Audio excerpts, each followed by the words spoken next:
Now we're going to talk about section 3.5, which is solving quadratic equations by factoring. Now, if you watch section 3.4, which you're supposed to do, if you have not watched section 3.4, please stop this video now and go back and watch section 3.4. But if you have watched section 3.4, then all this is going to be is adding one extra step to what we were already doing before. So, we're still going to factor just like we were before. If we look at problem 1, we have y squared minus 6y minus 16 is equal to 0. Now, a is equal to 1, so we can use simple factoring. And we're going to find two numbers that multiply to get negative 16, but add to get negative 6. So let's list our factors of 16. We have 1 and 16. We have 2 and 8.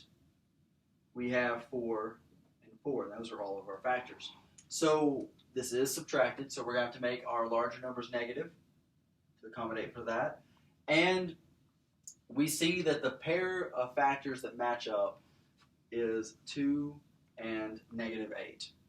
So now we're going to write those out in parentheses. So we have y plus 2 times y minus 8 is equal to 0. So this is where the extra step comes in. What we're going to do now is we're going to use something called the zero factor property. And what that allows us to do is set both of these equal to 0 to solve them.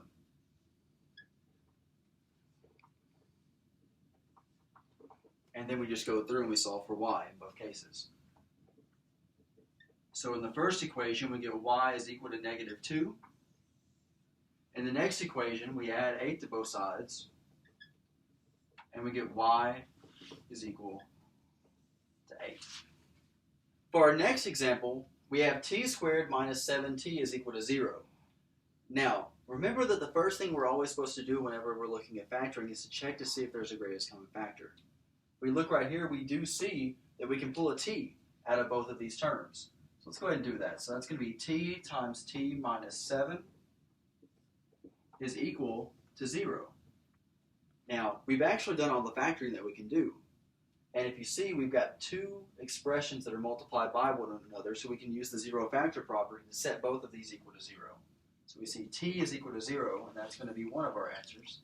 And then we have t minus 7 is equal to 0. We're going to add 7 to both sides, and that's going to give us t is equal to 7. Our last example does require a little bit more work because we need to have this in the form of a quadratic equation. So the first thing we need to do is distribute this d. We can only separate our problems out if they're equal to 0. That's what that zero factor property says. So we can't just separate these out and set them both to 14. That's not going to work. So we have to distribute this out. So that's going to give us d squared minus 5d is equal to 14. Well, when we're solving by factoring, we also have to have it set equal to 0. So we're going to subtract 14 on both sides. D squared minus 5d minus 14 is equal to 0. And now we're going to factor this and solve it. Two numbers that multiply to get negative 14 but add to get negative 5 are negative 7 and positive 2. So we write those out. And then we're just going to set both of these equal to 0 and solve. I'm going to move up here so I don't have to lean over. So we have d minus 7 is equal to 0, and then we have d plus 2 is equal to 0. We're going to add 7 to both sides. That's going to give us d is equal to 7 as one of our answers. For our next one, we're going to subtract 2 on both sides, and that's going to give us d is equal to negative 2. That's all that there is for section 3.5, so make sure that you do your homework, practice your factoring, because this is going to come into play later on when we go into chapter 4. Have a good day.